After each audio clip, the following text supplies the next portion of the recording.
Team India के हार से जितने क्रिकेट फैन नाराज हैं, पूर्व में बड़े बड़े क्रिकेटर जो भारत के लिए खेल चुके हैं वो और ज्यादा नाराज। अब इस लिस्ट में नाम जुड़ गया है लेफ्ट आर्म के स्पिनर मुरली कार्तिक का।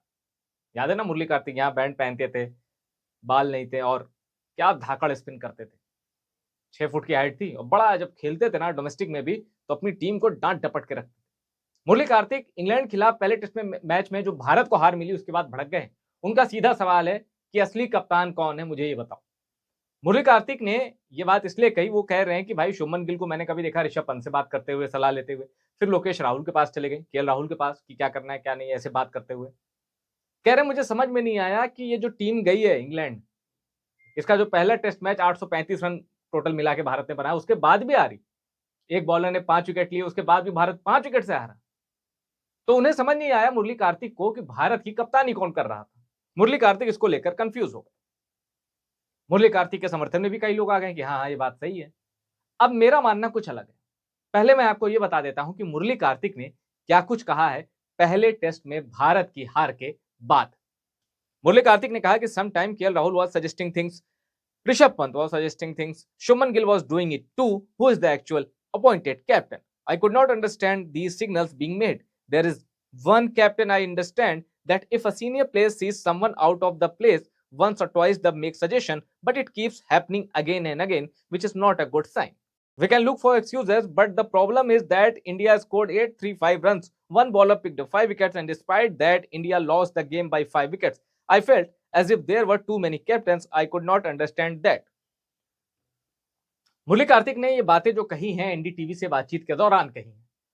अब मुरली कार्तिक ने कहा कि भारत जो मैच हार गया उन्हें समझ में नहीं आया। भाई आमतौर पे कप्तान जाता है, लोगों से राय लेता है, लेकिन इसमें तो अति हो गई, बार बार कप्तान जा रहा है, लोगों से राय ले रहा है। मुरली कार्तिक कह रहे हैं who is the actual appointed captain. अब इस सवाल में ही जवाब है, जवाब पूछ रहे हैं who is the actual captain, ठीक है, पर actual appointed captain Shubman Gill है। मुरली कार्तिक का कहना है कि भारत जो ये मैच हार गया, ये बार बार गिल साहब जो कर रहे थे, इनसे पूछो उससे पूछो, सुनो सबकी करो अपनी, या जो भी था। मेरा ये मानना है कि शुभमन गिल की जगह कोई भी होता ये करता। विराट कोहली खुद महेंद्र सिंह धोनी से पूछते थे, याद है ना आपको कितनी तलखियां थी कि धोनी से कप्तानी लो, विराट को दो। जब ये हुआ तो विराट कोहली खुद महेंद्र सिंह धोनी से बातचीत करते थे। विराट के बाद कप्तानी रोहित को मिली, तो क्या विराट का दखल बंद हो गया? सजेशन चलते रहते थे। तो मुरली कार्तिक का यह आरोप मुझे बेवजह लगता है कि इतने ज्यादा कप्तान, who is actual appointing captain, who is actual appointed captain, ये फिजूल की बातें हैं। शुभमन गिल की उम्र अभी 25 साल है, 40 टेस्ट भी नहीं खेले और उन्हें भेज दिया गया है इंग्लैंड कप्तान बना के। बहुत मोटा रिस्क लगाया है। तो कप्तान बनने के बाद पहली ही पारी में शुभमन गिल के बल्ले से 100 निकलता है। शुभमन गिल हीरा है, खरा हीरा है, इसमें कोई शक नहीं है। इसमें कोई शक नहीं, उनके टैलेंट पे किसी दुनिया के किसी क्रिकेटर को शक नहीं है। हाँ, अच्छा क्रिकेटर अच्छा कप्तान हो ये जरूरी नहीं, पर आप वो एक टेस्ट से एग्जामिन नहीं कर सकते। आप नहीं एग्जामिन कर सकते कि एक टेस्ट से शुभमन गिल अच्छे कप्तान है या खराब कप्तान है। शुभमन गिल से गलतियां हुई हैं, उन गलतियों की वजह से भारत हारा भी है। लेकिन फिर ये 5 टेस्ट मैचों की सीरीज है और शुभमन गिल हो सकता है ऐसा कमबैक मारे कि मुरली कार्तिक के ही लब सिल जाए। तो मेरा सपोर्ट शुभमन गिल को है कि आप टीम इंडिया को रिप्रेजेंट कर रहे हैं, ना कि मुरली कार्तिक। हाँ, एक कमेंटेटर अपनी राय जाहिर कर सकता है, इसकी पूरी आजादी है। भले ही वो, जैसे अभी मैं कहीं एक इंटरव्यू देख रहा था तो उसमें रोहित शर्मा कह रहे हैं कि यार बाहर के कमेंटेटर अच्छे होते हैं, इंडियन कमेंटेटर ऐसे करते हैं, एजेंडा ड्रिवन कमेंट्री करते हैं। ये नहीं कहना चाहिए रोहित शर्मा को, क्योंकि रोहित शर्मा जब खराब खेलते थे तब भी उनकी तारीफ होती थी और जब खराब खेलते थे तब भी उनको बीसीसीआई या बाकी जो भी संस्थाएं हैं उनसे पैसे मिलते थे।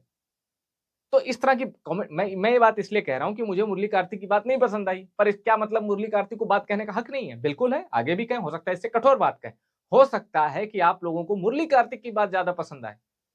तो ये पर्सन टू पर्सन वेरी करता है, इसमें बहुत ज्यादा डीप में घुसने की जरूरत नहीं है। हाँ, अब ये कमेंट करने से क्रिकेट पे डिबेट करने का एक टॉपिक मिल जाता है, तो हम डिबेट क्रिकेट पे इसलिए करते हैं ताकि अच्छा रहे। पहले हार से हमें भी दुख हुआ, आपको भी, और जब यही टीम जीतेगी हम ही आप इसकी तारीफ करेंगे।